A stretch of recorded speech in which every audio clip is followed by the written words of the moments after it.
Can I, before we go any further, first of all, allow Sal Brinton to come back on one particular issue? One particular point. I just wanted to respond to the bureaucracy allegation. This party is very good at writing reviews and reports, and frankly has a poor track record at implementing them. Yes. And one of the things I wanted to do was to make sure that there was no way any bit of the party could get out of doing their bit. So I apologise it's bureaucratic, but as far as I'm concerned, it's the way it's going to happen.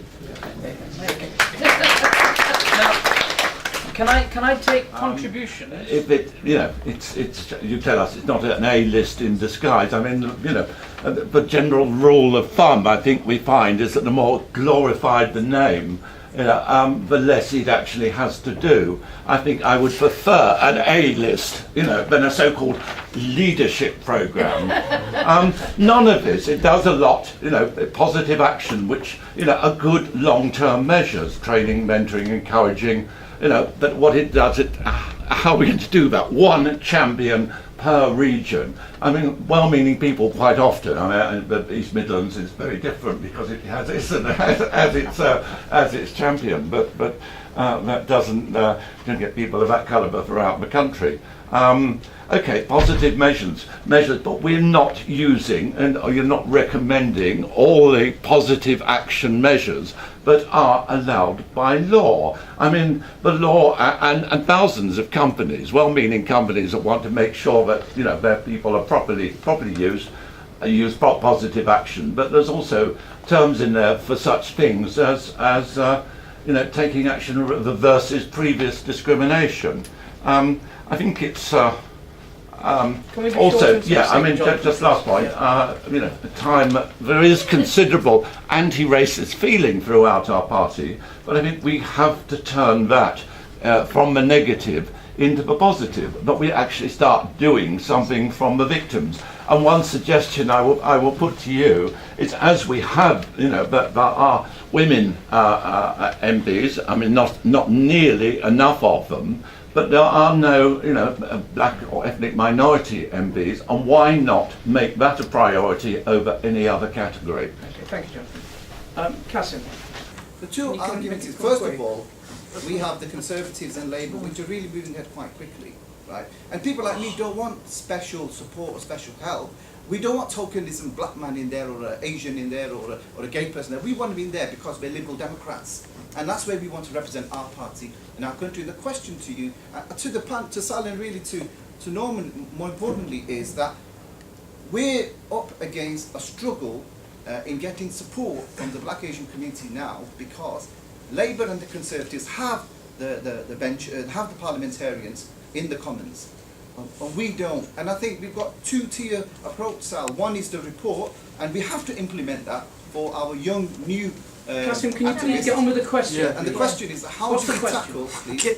Okay, Sal, how do we tackle this issue against the other two parties in attracting back the BME community, in supporting our candidate, who hopefully gets elected in a ward, in a constituency that can win? That's the second problem, is how do we convince the electorate, the party membership, to elect a candidate who has the skills and abilities where it's predominantly a white membership? I'm just saying what Norman says, really.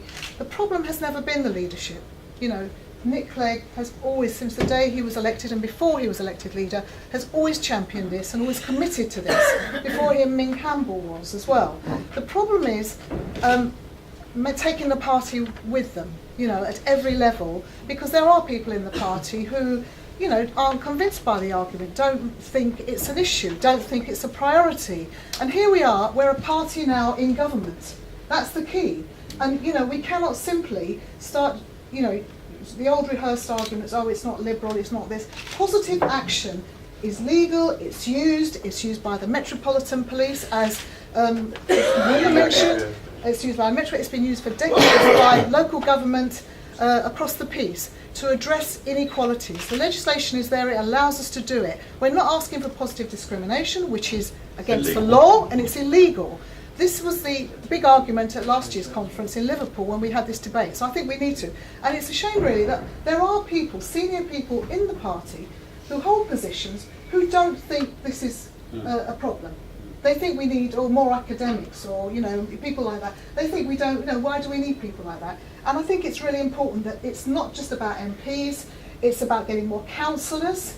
This is the ground that most of us who have been in local government, and we can get people through the ground floor, grow them, and then hopefully many of those will want to go on and be MPs. But let's just start at the ground floor, really. Let's just start attracting people, headhunting, and giving those people who are very keen. If you ask them, most people say, yes, I will stand.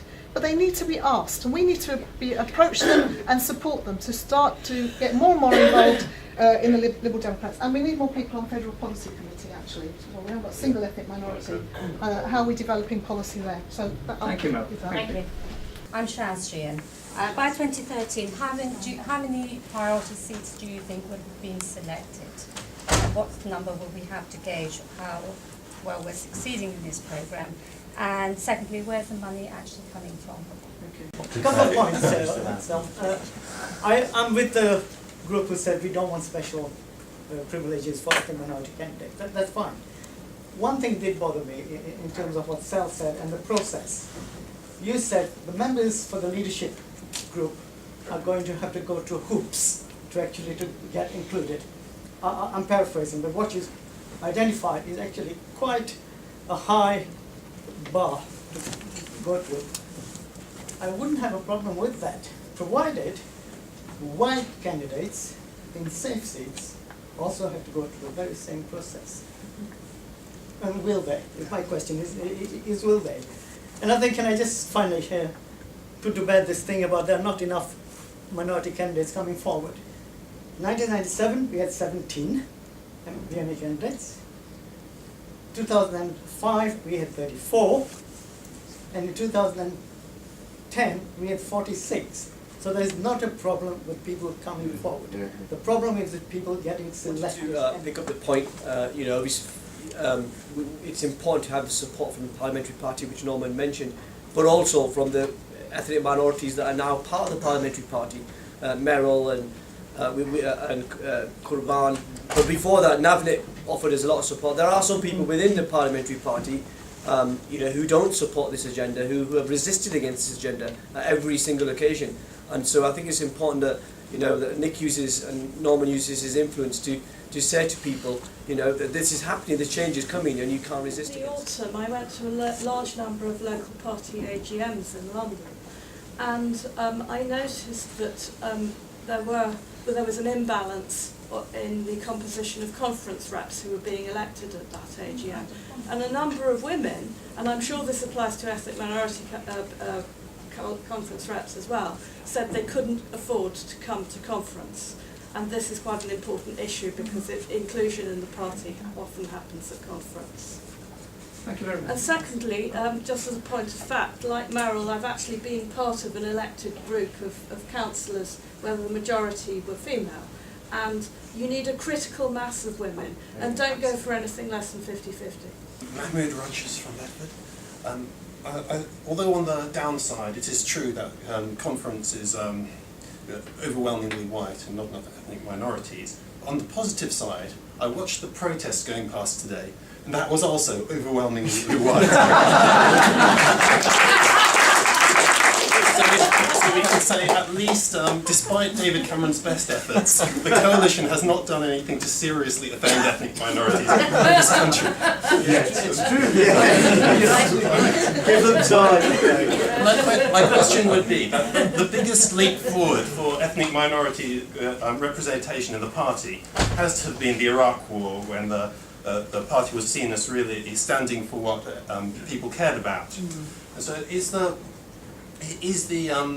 party doing enough to look at the issues that ethnic minority groups care about and to really market itself, showing how we stand for what they believe?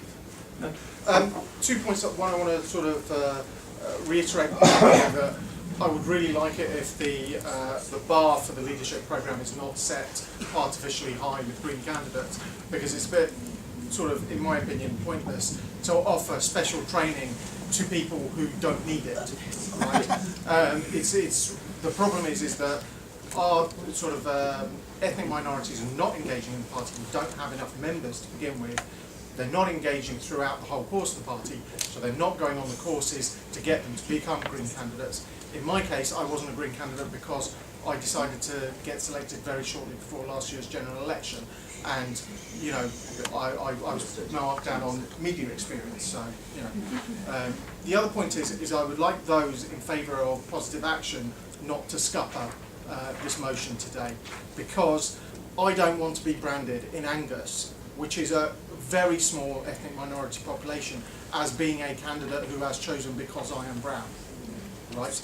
There are safe seats up here that I might consider in future, and I do not want to live with that stigma. I would love to go on the leadership programme, but I don't want to be seen as a member of Positive Action. In my area where I got selected, the majority of the membership is actually white, and they selected me on merit, which was the most important point. Is you need to be selected on merit in order to have the respect of the membership that you are actually trying to convince to work for you. And they all worked incredibly hard, and we made sure that we made a difference. And another thing is, bring people up through councils. We've got one ethnic minority councillor in Oadby and Wigston out of 21. This time we're actually having another 3 councillors who are now coming on board, so we'll have 4 in total, hopefully if they get elected. But there is a few criticisms I want to make of the party.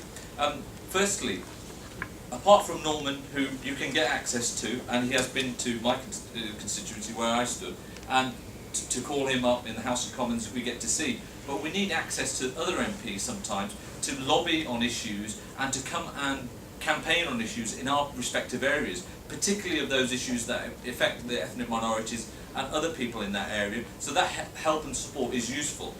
Also, the other problem I found is that we had people from the Conservative Party who were Asian who wanted to come and maybe join the Lib Dems, but actually saw no future in the Lib Dems. They said, well, we won't become an MP, we won't become a councillor necessarily, we're better off sticking to the Conservatives because that's their aspiration. So we need to make sure that they can see something for the future, and that needs to be done sort of fairly soon, because this is the huge problem. We can get more talent in, more people to come and join us, because our policies are right, but we need those role models. Okay, John Rogers from Bristol. Out of the 4 new candidates, councillor candidates in winnable seats in Bristol, 3 of them are from the BME background, so you know, success. One of them who shadowed me 3 years ago on Operation Black Vote, and the question is, how close are the links with Operation Black Vote? Because that seems to be a fantastic organisation. Fantastic. In other words, everybody should be encouraging anybody from the BME background to get hooked into that. And if we've got additional help that we can go through the party, that's great. But we really do need to encourage people to use the resources which are already there. Only a couple of things. That when I joined the Liberal Democrats in 2003, in my area of Luton, they were finding difficulty in getting any ethnic minority members to join the party. But now, since I've been in the party, I don't think the issue, well, first thing is I was selected to become a parliamentary candidate in 2005, 2 years after joining the party. It wasn't a favour just because I was an ethnic minority, it was purely done on merits. The members mostly were white, middle class people, and of course I was selected. That wasn't an issue there. Second time again, 2010, I was selected and I contested the election. The party has grown so much that now, these elections coming in 2 weeks' time, we have got 17 candidates from the ethnic minorities fighting the local elections. Now, there are issues. When parties grow, there is an issue of capacity building within the party. And what is not happening, perhaps, we're not getting much support in terms of actually building the capacity within the local parties. That is one issue that I faced, for example, in the last general election. Many of faces that I can see here who came to help me in Luton South last time, was that 95 or 98%, I should say, posters went up in only ethnic minority areas. Now, the reason for that was the party, which was in my support, but nevertheless didn't have the capacity of going out in the white areas and putting posters up. And I think a lot of that, although we managed to close the gap from 4,000 Liberal Democrat votes to 21,000 Labour in 2001, and to, last year we went up to nearly 10,000 and brought Labour down to 14. You know, we closed the gap pretty much, but not enough to win. But what I am saying to you is there is an issue, as well as many other things, building the capacity of the local parties in order to get the ethnic minority candidates elected. That's, selection is not perhaps a bigger issue in some areas, at least, but getting them elected, there's the issue of capacity building. You want to, Brian? Can I kick off? Very quick. In terms of persuading ethnic minorities to vote Liberal Democrat, it's very simple. We have to be out there on the doorstep. Yes, it's an issue about there aren't representations in terms of Liberal Democrats, but in terms of ethnic minorities within the Liberal Democrats, but you've got to win them over on policy. You've got to win them over on the openness and transparency of this party. So I think there is a battle there, but I think it is a battle to be won. I think we have a fantastic story in terms of Liberal Democrats. I'm a recent recruit, so I've been through the process of the Labour Party mantra, and that is very much a top-down. You guys don't know how lucky you are, because you actually do. I actually get all the paperwork saying, do you want to stand for this? Do you want to stand for that? You don't get that with the other parties. You get, this is the candidate, go out and support him. So we have got a fantastic story to tell, and we should be doing that. In terms of what I'm hearing in the room, and I agree with this, most people do not want special lists. What we want is opportunity. What we want is resources to go with those opportunities, and that's fine. In terms of the Operation Black Vote, we do work, Mel works very closely with Operation Black Vote. I've worked considerably for quite some time with Operation Black Vote. I've even got a report we did for Harriet Harman on 100 black seats, which sits on the shelf in her office and comes out every election, and it's rattled and then put back on the shelf. In terms of ethnic minorities, I think we have a fantastic story to tell. I think Labour has let us down time after time after time. We need to get that story out. So I think we've got a fantastic story, and we should be out there doing that. Thank you very much. I'm going to respond to a couple of the points. If I miss out yours, then please email me and I'll email you back, but we're very tight on time. I mean, I do want to take issue, though, with Jonathan's point about, let's just call it an A-list. It is absolutely not an A-list, because the A-list is about patronage. Most of the people on the A-list were rich. They absolutely had access to their own resources. And we don't want that. We do not want this to be seen as that. And it's not intended to be something, Ravi was saying, is the bar set too high. What's important about it, we've got to have good candidates in place with the support they need. So if someone's got brilliant media skills, they're not going to have to get the advanced media training. It's going to be blindingly obvious. But I have to say to you, as someone who's an experienced candidate in the last 4 general elections, I would have loved the advanced fundraising course that's being devised at the moment. I would have eaten it up, I really would. It came far too late in the cycle before the last election, and it's making sure that will be available to other people, but not as intensively as for people on the programme, because we'll be doing personal development programmes with them, understanding what their needs are, what the support they want is. It is not a Cowley Street down, you must do this, this and this to be in the leadership programme. It's, if you're in the leadership programme, what do you need to give you that extra edge? A, to get selected, and B, importantly, to win. The conference reps imbalance, interesting, I'll keep an eye on that one. The issue about money, there just isn't, FCC has discussed it, there just isn't money available. We've really, really struggled with it.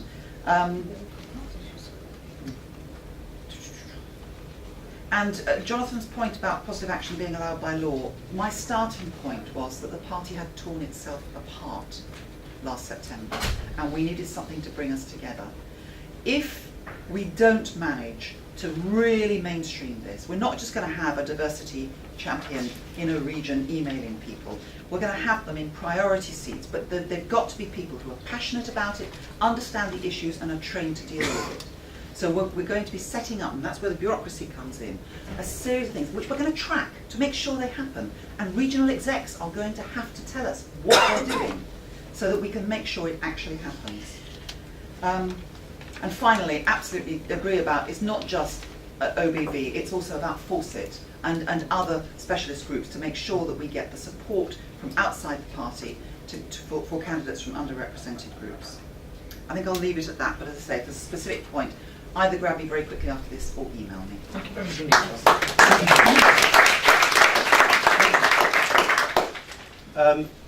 There were loads of points that were made that I very much agree with, and we haven't got time for you to deal with all of them. But just to pick out a few, Ravi, you made the very good point that actually, in terms of numbers of candidates, we're on the right trajectory. It's improving, but there's something missing in terms of how we translate that into success. And that's where I think we have to particularly focus our attention. On the points about the Iraq war that you made, I mean, we opposed the Iraq war because we fundamentally disagreed with it. You know, it was absolutely consistent with our philosophy as a party that we opposed this sort of aggressive action from the United States and the United Kingdom in concert together. And I don't want us to get into a point where we sort of create policies to attract a particular group of people. I think we should be true to our principles and work on the basis that, just like any other part of the population, there are people in every ethnic community that are liberals and liberal democrats, and it's those people that we should be attracting and encouraging to be part of it. Yes, of course, let's be alert to identifying the things that are important to particular communities and campaigning on them, but let's always remain sort of true to our principles, as it were. I think it was Zafar made the point about access to MPs. Absolutely right. And I come back to what I said at the start from the report that Andy Yaqub did for me. There needs to be, in my view, a complete programme addressing the mindset of members of Parliament. And that's partly about making sure that they are more accessible. It's about making sure that as many of them as possible, preferably all of them, take part in Operation Black Vote and have people shadowing them, so that you give the opportunity for people to see what Parliament is really like and to realise that there's so much dross in Parliament that an individual is so capable of getting there and performing brilliantly. It's that sort of psychological barrier that for so many, so many people, and it applies to women. I mean, I listen to the way Mary, my wife, talks about, her belief that she couldn't do it. And it's a sort of psychological barrier, I think, for many people to convince people that absolutely they could do it, and that a lot of people there are rubbish and could be very easily bettered. And so a total programme of addressing the mindset of MPs, I think, is really important. And the final thing I'd say is, collectively, all of you, plus parliamentarians who are very committed to it. I know Lynn is one. I am one. There are others, many others in the Parliamentary Party who are up for it. And of course the great representation we've now got starting to get in the House of Lords. There's a cluster of people here who, if we work together, we can change this. But we can't just sort of assume it will happen. We need to get forceful and a bit angry and to force the pace and to force others in the party to change. Thank you very much. Thank you very much. Can I just thank you all for coming here today? I think it's been a very successful meeting, and we really do value the contribution that everyone has made. On a final note before we leave, can I just have a final round of applause for the panel?